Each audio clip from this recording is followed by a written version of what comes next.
ശാസ്ത്രജ്ഞന്മാർ ആത്മാന്വേഷികളാകാമോ? ഇത്തരം ആളുകൾക്ക് ദൈവവിശ്വാസം പാടില്ല എന്നുണ്ടോ? ആരാധനാലയങ്ങൾ ഇത്തരക്കാർക്ക് നിഷിദ്ധമാണോ? ദൈവശാസ്ത്രത്തിൻ്റെയും ശാസ്ത്രത്തിൻ്റെയും വിഭജനം നൂറ്റാണ്ടുകളായിട്ട് പണ്ഡിതന്മാരെയും ചിന്തകന്മാരെയും എല്ലാം ആകർഷിച്ച ഒരു മേഖല. സമ്പന്നവും സങ്കീർണവുമായ ഒരുപാട് വിമർശനങ്ങളും വാഗ്വാദങ്ങളും ഈ മേഖലയിൽ മുമ്പ് നടന്നിട്ടുണ്ട്, ഇപ്പോഴും നടന്നുകൊണ്ടിരിക്കുന്നു. ദൈവശാസ്ത്രം, അർത്ഥം, ഉദ്ദേശ്യം, ദൈവീകത എന്നിവയെക്കുറിച്ചുള്ള ചോദ്യങ്ങൾ ഉന്നയിക്കുമ്പോൾ നിരീക്ഷണം, പരീക്ഷണം, തെളിവുകൾ എന്നിവ അടിസ്ഥാനമാക്കിയുള്ള ന്യായവാദത്തിലൂടെയാണ് ശാസ്ത്രം പ്രകൃതിയെ അല്ലെങ്കിൽ പ്രപഞ്ചത്തെ, ഈ ലോകത്തെ മനസ്സിലാക്കാൻ ശ്രമിക്കുന്നത്. ഒറ്റ നോട്ടത്തിൽ ഈ ഡൊമൈനുകൾ വ്യത്യസ്ത തലത്തിൽ പ്രവർത്തിക്കുന്നു എന്ന് തോന്നുമെങ്കിലും അവ പലപ്പോഴും ആഴത്തിലുള്ള വഴികളിൽ ഒത്തുചേരുന്നതായി കാണാം. ദൈവശാസ്ത്രത്തെയും ശാസ്ത്രത്തെയും എതിരാളികളായി കാണുന്നതിന് പകരം അവരുടെ ഐക്യത്തിനായി, ഒരു സംയോജിത സമീപനത്തിനായി പല സമകാലിക ചിന്തകരും പ്രവർത്തിക്കുന്നുണ്ട്, വാദിക്കുന്നുണ്ട്. ആധുനിക ശാസ്ത്രം ദൈവശാസ്ത്രവുമായി ചേരുന്നു എന്ന് തോന്നുന്ന ഒരു കൗതുകത്തെക്കുറിച്ചാണ് നമ്മൾ ഇന്ന് സംസാരിക്കുന്നത്. നമസ്കാരം, ചെറുതല്ല കാര്യത്തിൻ്റെ പുതിയ വീഡിയോയിലേക്ക് എല്ലാവർക്കും സ്വാഗതം. യോഹന്നാന്റെ സുവിശേഷം 1-ാം അധ്യായം 1-ാം വാക്യം ഇങ്ങനെ പ്രസ്താവിക്കുന്നു: ആദിയിൽ വചനമുണ്ടായിരുന്നു, വചനം ദൈവത്തോടു കൂടെ ഉണ്ടായിരുന്നു, വചനം ദൈവമായിരുന്നു. ക്രിസ്തീയ വിശ്വാസത്തിലെ ആഴത്തിലുള്ള പ്രസ്താവനകളിൽ ഒന്നാണിത്. സൃഷ്ടിയിലും നിലനിൽപ്പിലും വചനത്തിൻ്റെ, അതായത് ലോഗോസിൻ്റെ അടിസ്ഥാനപരമായ പങ്കാണ് ഇത് സൂചിപ്പിക്കുന്നത്. ഈ ഭാഗം പലപ്പോഴും ദൈവശാസ്ത്രപരമോ ദാർശനികമോ ആയ പദങ്ങളിൽ വ്യാഖ്യാനിക്കപ്പെടുന്നുണ്ടെങ്കിലും ഈ തിരുവെഴുത്തിൽ അവതരിപ്പിച്ചിരിക്കുന്ന ആശയവും ആധുനിക ശാസ്ത്രീയ ആശയങ്ങളും, പ്രത്യേകിച്ച് ഊർജം, പിണ്ഡം, പ്രപഞ്ചത്തിൻ്റെ ഉത്ഭവം എന്നിവയെക്കുറിച്ചുള്ള ധാരണകളിൽ കൗതുകകരമായ ചില സമാനതകൾ കാണാൻ കഴിയും, പ്രത്യേകിച്ചും ഊർജവും പിണ്ഡവും തമ്മിലുള്ള ബന്ധത്തിൽ. മേൽപ്പറഞ്ഞ സുവിശേഷ വാക്യത്തിൽ പുരാതന ജ്ഞാനം അല്ലെങ്കിൽ പൗരാണിക ജ്ഞാനം, അറിവ് പ്രപഞ്ചത്തെക്കുറിച്ചുള്ള നമ്മുടെ സമകാലിക ധാരണയുമായി എങ്ങനെ യോജിക്കുന്നുവെന്ന് നമുക്കൊന്ന് നോക്കാം.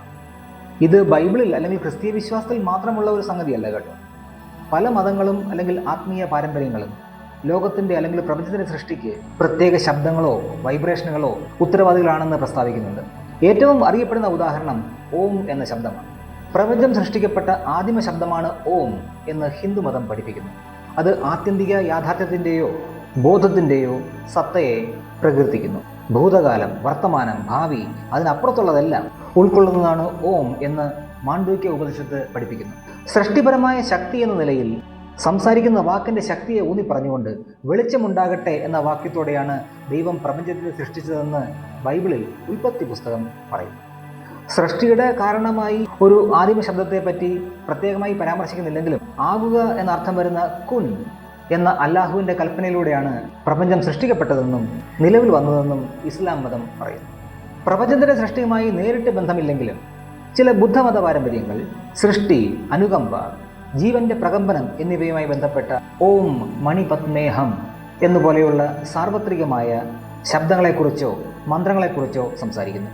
പല തദ്ദേശീയ സംസ്കാരങ്ങളും പ്രപഞ്ച സൃഷ്ടിയുടെ കഥകളിൽ ശബ്ദത്തിൻ്റെയോ സംഗീതത്തിൻ്റെയോ പങ്ക് ഉൾക്കൊള്ളുന്നു എന്ന വിശ്വാസം പുലർത്തുന്നുണ്ട്.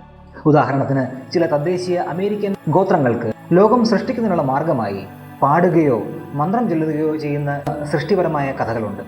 ഈ ശബ്ദങ്ങളോ വാക്കുകളോ പലപ്പോഴും പ്രപഞ്ചത്തെ ചലിപ്പിക്കുന്ന അടിസ്ഥാന പ്രകമ്പനമായി കണക്കാക്കപ്പെടുന്നു. യോഹന്നാന്റെ സുവിശേഷം 1-ാം അധ്യായം 1-ാം വാക്യത്തിൻ്റെ പശ്ചാത്തലത്തിൽ വചനം, അതിൻ്റെ ഗ്രീക്ക് പരിഭാഷയാണ് ലോഗോസ്. വചനം എന്നത് സംസാരത്തെയോ ഭാഷയോ മാത്രമല്ല, ക്രമം, യുക്തി, സൃഷ്ടിപരമായ ശക്തി എന്നിവയുടെ പ്രപഞ്ചപരമായ തത്വത്തെയാണ് സൂചിപ്പിക്കുന്നത്. ക്രിസ്തീയ വിശ്വാസത്തിൽ സൃഷ്ടിക്കപ്പെട്ട ലോകത്തെയും എല്ലാം സൃഷ്ടിക്കുന്ന ദൈവികതയും തമ്മിലുള്ള ഇടനിലക്കാരനാണ് ലോഗോസ് അല്ലെങ്കിൽ വചനം. പ്രപഞ്ചത്തെ നയിക്കുകയും നിലനിർത്തുകയും ചെയ്യുന്ന അടിസ്ഥാന ശക്തി എന്ന നിലയിൽ ഊർജത്തെക്കുറിച്ചുള്ള ശാസ്ത്രീയ ധാരണയുമായി ഈ ആശയത്തെ ആലങ്കാരികമായി ബന്ധിപ്പിക്കാൻ കഴിയും. ആധുനിക ഭൗതിക ശാസ്ത്രത്തിൽ സൃഷ്ടിക്കാനോ നശിപ്പിക്കാനോ കഴിയാത്ത, ഒരു രൂപത്തിൽ നിന്ന് മറ്റൊന്നിലേക്ക് പരിവർത്തനം ചെയ്യാൻ മാത്രം കഴിയുന്ന ദ്രവ്യത്തിൻ്റെ അടിസ്ഥാന സ്വത്തായിട്ടാണ് ഊർജത്തെ കണക്കാക്കുന്നത്. ഊർജം ഭൗതിക ദ്രവ്യത്തിൽ മാത്രം ഒതുങ്ങുന്നില്ല. ഏറ്റവും ചെറിയ കണിക മുതൽ ഏറ്റവും വലിയ കോസ്മിക് ഘടനകൾ വരെ എല്ലാ സംവിധാനത്തിലും ഊർജം നിലനിൽക്കുന്നു. ഈ അർത്ഥത്തിൽ വചനം യാഥാർത്ഥ്യത്തിൻ്റെ അടിത്തറയിൽ നിൽക്കുന്ന ഒരു ഊർജ തത്വമായി കാണാൻ കഴിയും. ഇന്ന് നാം കാണുന്ന ഭൗതിക രൂപങ്ങളും ഘടനകളും ഉണ്ടാകുന്നതിന് മുമ്പ് ആദിയിൽ ഉണ്ടായിരുന്ന സൃഷ്ടിപരമായ ശക്തി. ആൽബർട്ട് ഐൻസ്റ്റീൻ മുന്നോട്ട് വെച്ച് E=mc² എന്ന പ്രശസ്തമായ സമവാക്യത്തിൽ വിവരിച്ചിരിക്കുന്നത് പോലെ പിണ്ഡവും ഊർജവും പരസ്പരം മാറ്റാവുന്നവയാണ് എന്നതാണ് ആധുനിക ഭൗതിക ശാസ്ത്രത്തിലെ പ്രധാനമായ ഉൾക്കാഴ്ചകളിൽ ഒന്ന്. ഈ സമവാക്യം പിണ്ഡം, ഊർജം എന്നിവയുടെ തുല്യതയാണ് സൂചിപ്പിക്കുന്നത്. മാസ് അല്ലെങ്കിൽ പിണ്ഡം ഒരു വസ്തുവിലെ ദ്രവ്യത്തിൻ്റെ അളവാണ്. പ്രവർത്തിക്കാൻ അനുവദിക്കുന്നതോ അല്ലെങ്കിൽ സിസ്റ്റങ്ങളിൽ മാറ്റം വരുത്താൻ ശേഷിയുള്ളതോ ആയ ഒരു ഫിസിക്കൽ സവിശേഷതയാണ് എനർജി അല്ലെങ്കിൽ ഊർജം. ഊർജവും ദ്രവ്യവും ഒരേ നാണയത്തിൻ്റെ രണ്ട് വശങ്ങളാണ് എന്ന് ഐൻസ്റ്റീൻ്റെ സമവാക്യം വെളിപ്പെടുത്തുന്നു. അവയെ പരസ്പരം പരിവർത്തനം ചെയ്യാൻ കഴിയും. ഈ പരിവർത്തനം ആറ്റങ്ങൾ മുതൽ വലിയ കോസ്മിക് രൂപങ്ങളിൽ വരെ, ഘടനകളിൽ വരെ സംഭവിക്കുന്നുണ്ട്. ഉദാഹരണത്തിന് ന്യൂക്ലിയർ പ്രതിപ്രവർത്തനം. സൂര്യനിലും മറ്റ് നക്ഷത്രങ്ങളിൽ നടക്കുന്ന ന്യൂക്ലിയർ ഫ്യൂഷൻ നമുക്കറിയാം. ഇവിടെ ദ്രവ്യം ഊർജ്ജമായി മാറുകയാണ് ചെയ്യുന്നത്. അങ്ങനെയാണ് സൂര്യനിലും മറ്റ് നക്ഷത്രങ്ങളിലും വെളിച്ചമുണ്ടാകുന്നത്. അതേസമയം തന്നെ കണിക ആക്സിലറേറ്ററുകളിൽ ഊർജ്ജത്തെ ദ്രവ്യമായി പരിവർത്തിപ്പിക്കാനും കഴിയും. ഊർജ്ജ പിണ്ഡ സമത്വത്തിൻ്റെ ഈ ശാസ്ത്രീയ തത്വത്തിലൂടെ യോഹന്നാന്റെ സുവിശേഷം 1-ാം അധ്യായം 1-ാം വാക്യത്തിൽ അവതരിപ്പിച്ചിരിക്കുന്ന ദൈവശാസ്ത്രപരമായ ആശയത്തെ വ്യാഖ്യാനിക്കാൻ രസകരമാണ്. ലോഗോസ് അല്ലെങ്കിൽ വചനം ആദിയിൽ അല്ലെങ്കിൽ തുടക്കത്തിൽ നിലനിന്നിരുന്ന ഒരു അടിസ്ഥാന ഊർജ്ജമായി കണക്കാക്കുകയാണെങ്കിൽ, ഭൗതികശാസ്ത്ര നിയമത്തിലൂടെ പദാർത്ഥമായി അല്ലെങ്കിൽ ദ്രവ്യമായി പരിവർത്തനം ചെയ്യപ്പെട്ട ഊർജത്തിൻ്റെ ഒരു രൂപമായി അതിനെ നമുക്ക് കാണാൻ കഴിയും. രൂപരഹിതമായ വചനം നാം ഇന്ന് കാണുന്ന രൂപമുള്ള ഘടനാപരമായ പ്രപഞ്ചത്തിന് ജന്മം നൽകുന്നുവെന്ന് വ്യാഖ്യാനിക്കാം. ഇത് സൃഷ്ടിയുടെ ആശയത്തെയാണ് പ്രതിഫലിപ്പിക്കുന്നത്.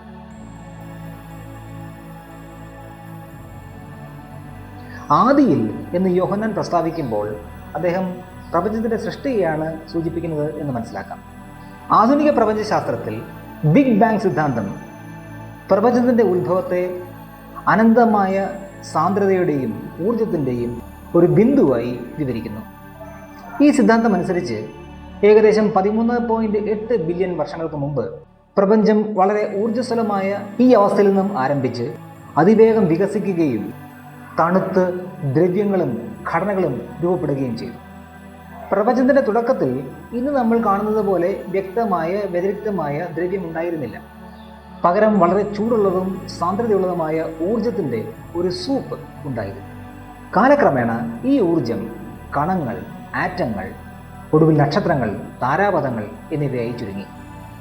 ഉയർന്ന ഊർജ്ജമുള്ള ഫോട്ടോണുകളിൽ നിന്ന് പ്രോട്ടോണുകൾ, ന്യൂട്രോണുകൾ, ഇലക്ട്രോണുകൾ എന്നിവയുടെ രൂപീകരണത്തിലൂടെ ഊർജത്തെ പിണ്ഡമാക്കി മാറ്റുന്നത് ഊർജ പിണ്ഡ തുല്യതയെക്കുറിച്ചുള്ള ശാസ്ത്രീയ ധാരണയുമായി യോജിക്കുന്നുണ്ട്. ഈ അർത്ഥത്തിൽ യോഹന്നാന്റെ സുവിശേഷം പ്രസ്താവിക്കുന്ന വചനം പ്രപഞ്ചത്തിന്റെ ഉത്ഭവത്തിൽ നിലനിന്നിരുന്ന പ്രാരംഭ ഊർജത്തിന്റെ രൂപമായി വ്യാഖ്യാനിക്കാം. വചനം എന്നത് പ്രതീകാത്മകമോ ഭാഷാപരമോ ആയ ആശയം മാത്രമല്ല, പ്രപഞ്ചത്തിന്റെ സൃഷ്ടിയെ രൂപപ്പെടുത്തിയ ഊർജം എന്ന ശക്തിയാണ് എന്ന് പല മതങ്ങളും ആത്മീയ പാരമ്പര്യങ്ങളും പഠിപ്പിക്കുന്നു. ക്രിസ്തീയ ദൈവശാസ്ത്രത്തിൽ എല്ലാ സൃഷ്ടിയുടെയും ഉറവിടമായി ലോഗോസിനെ കാണുന്നത് പോലെ ആധുനിക ശാസ്ത്രത്തിൽ കണങ്ങളുടെ സൃഷ്ടി, ആദ്യകാല പ്രപഞ്ചത്തിന്റെ രൂപീകരണം തുടങ്ങി എല്ലാ ദ്രവ്യങ്ങളുടെയും ഭൗതിക ഘടനകളുടെയും ഉറവിടമാണ് ഊർജം. വചനം ദൈവത്തോടുകൂടെ ഉണ്ടായിരുന്നു, വചനം ദൈവമായിരുന്നു എന്നും സുവിശേഷം പ്രസ്താവിക്കുന്നു. ഇത് സൃഷ്ടിപരമായ ശക്തിയും ദൈവികതയും തമ്മിലുള്ള ഐക്യത്തെ സൂചിപ്പിക്കുന്നു. അതായത് വചനവും ദൈവവും തമ്മിലുള്ള ഐക്യത്തെ സൂചിപ്പിക്കുന്നു. ശാസ്ത്രീയ വീക്ഷണത്തിൽ പ്രപഞ്ചത്തിൽ ഊർജത്തിൻ്റെ പങ്ക് ഇനിയും വെളിപ്പെട്ട് വരാതെ കിടക്കുന്ന പ്രകൃതിയുടെ നിയമങ്ങളിൽ അന്തർലീനമായ ഒന്നായി നമുക്ക് മനസ്സിലാക്കാം. ഭൗതികശാസ്ത്ര നിയമങ്ങളിൽ പ്രത്യേകിച്ചും ഊർജം പലപ്പോഴും സാർവത്രികവും മാറ്റമില്ലാത്തതുമായി കാണപ്പെടുന്നു. ഇത് പ്രപഞ്ചത്തിൻ്റെ ഒരു രൂപകൽപ്പന അല്ലെങ്കിൽ ക്രമത്തിലേക്കാണ് വിരൽ ചൂണ്ടുന്നത്. ക്വാണ്ടം ഫിസിക്സിൻ്റെ അടിസ്ഥാനത്തിൽ ഊർജം electromagnetic energy, kinetic energy, potential energy എന്നിങ്ങനെ വിവിധ രൂപങ്ങളിൽ നിലനിൽക്കുന്നു. ക്വാണ്ടം തലത്തിൽ ഹിഗ്സ് ഫീൽഡ് മേഖലകളിൽ സംഭവിക്കുന്ന ഊർജ ഏറ്റക്കുറച്ചിലുകൾ പ്രപഞ്ചത്തിൻ്റെ ഘടന നിർണ്ണയിക്കുന്നതിൽ പ്രധാന പങ്ക് വഹിക്കുന്നു. ഈ അർത്ഥത്തിൽ വചനം ഗുരുത്വശക്തിയിലൂടെയോ ഇലക്ട്രോമാഗ്നറ്റിക് ശക്തിയിലൂടെയോ ശക്തമായ അല്ലെങ്കിൽ ദുർബലമായ ആറ്റമിക് എനർജിയിലൂടെയോ പ്രപഞ്ചത്തിൻ്റെ ഘടനയ്ക്ക് കാരണമാവുന്ന അടിസ്ഥാന ഊർജ മണ്ഡലങ്ങളുമായി താരതമ്യപ്പെടുത്താം. യോഹന്നാന്റെ സുവിശേഷത്തിൽ ആദിയിൽ വചനമുണ്ടായിരുന്നു, വചനം ദൈവത്തോടു കൂടെ ഉണ്ടായിരുന്നു, വചനം ദൈവമായിരുന്നു എന്ന വാക്യം ഊർജ പിണ്ഡ തുല്യതയുടെയും പ്രപഞ്ചശാസ്ത്ര തത്വങ്ങളുടെയും കണ്ണടയിലൂടെ വ്യാഖ്യാനിക്കുമ്പോൾ ശാസ്ത്രീയമായി അർത്ഥവത്തായി നമുക്ക് കാണാൻ കഴിയും. ദ്രവ്യത്തിന് മുമ്പ് നിലനിൽക്കുന്ന പ്രപഞ്ചത്തിൻ്റെ സൃഷ്ടിയുമായി യോജിക്കുന്ന ശുദ്ധമായ ഊർജത്തെ നാം കാണുന്ന പിണ്ഡമായും ഘടനയായും പരിവർത്തനം ചെയ്യുന്ന ഒരു അടിസ്ഥാന ഊർജ്ജ ശക്തിയെ വചനം പ്രതിനിധീകരിക്കുന്നു. ആധുനിക ശാസ്ത്രവും ദൈവശാസ്ത്രവും ഊർജത്തിൻ്റെ ഉത്ഭവത്തിലേക്ക് വിരൽ ചൂണ്ടുന്നു. അത് ലോഗോസ് ആയാലും പ്രപഞ്ചത്തിൻ്റെ പ്രാരംഭ അവസ്ഥയായാലും മറ്റെല്ലാം ഉണ്ടായി വരുന്ന അടിസ്ഥാന തത്വമാണ്.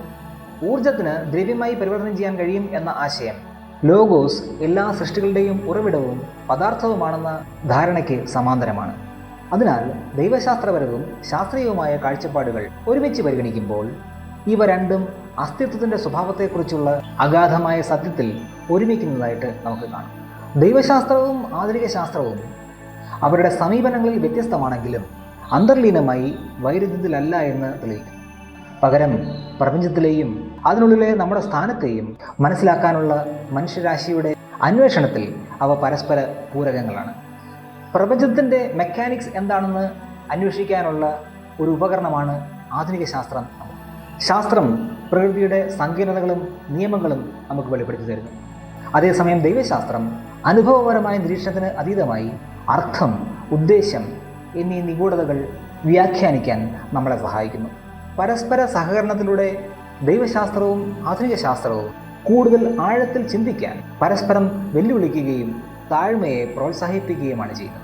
ഈ വിഷയങ്ങളുടെ സംയോജനം വ്യക്തമായ ഉൾക്കാഴ്ചയെയും കൂട്ടായ പുരോഗതിയെയും സമ്പന്നമാക്കുകയും ചെയ്യും. ആത്യന്തികമായി ദൈവശാസ്ത്രത്തിൻ്റെയും ആധുനിക ശാസ്ത്രത്തിൻ്റെയും ലയനം മനുഷ്യരാശിയുടെ ശാശ്വതമായ ജിജ്ഞാസയുടെയും ഭൗതികവും അതിഭൗതികവുമായ എല്ലാ രൂപങ്ങളിലും സത്യം തേടാനുള്ള നമ്മുടെ മനുഷ്യൻ്റെ ആഗ്രഹത്തിൻ്റെയും തെളിവുമാണ്. മറ്റു വിഷയവുമായി അടുത്ത വീഡിയോയിൽ നമുക്ക് വീണ്ടും കാണാം.